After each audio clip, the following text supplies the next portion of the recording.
अनुभवांनी मला या सुंदर अभंगाकडे आणले, जो मला असा वाटतो जणू झाडांच्या दाट फांद्यांतून सोनेरी किरणे उतरून तुळशीच्या बागेतल्या काळ्या सुपीक माती विसावत आहे.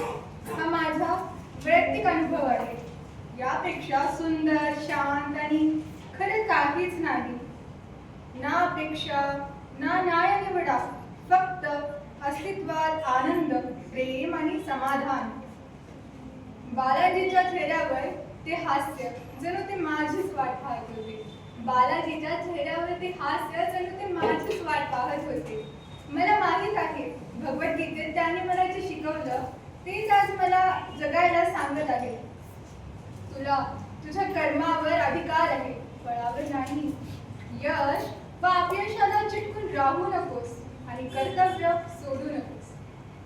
इतरांच्या परिपूर्ण कर्तव्य करण्यापेक्षा आपले अपूर्ण कर्तव्य श्रेष्ठ आहे.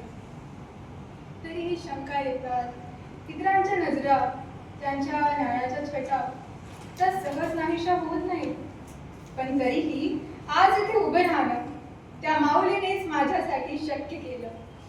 मला सतत सांगितलं, हार मानू नकोस. आणि मी प्रामाणिक प्रयत्नासह आज इथे उपस्थित आहे.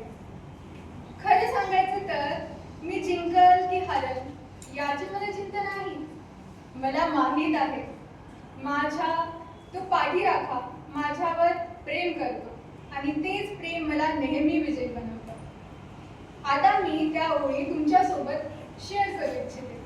त्याने मला भक्तीचं ते सौंदर्य अनुभवायला मदत केली. अभंग आहे संत तुकाराम महाराष्ट्र. जेथे जातो तेथे तू माझ्या सांगाती, जेथे जातो तेथे तू माझ्या सांगाती. चालविसी हाते धरून या, चालो वाटी आम्हा तुझ्यासी आधार. चालविसी भार सवे माझा. तुका म्हणे आता खेळतो कौतुकी, झाले तुझे सुख अंतराळी. धन्यवाद.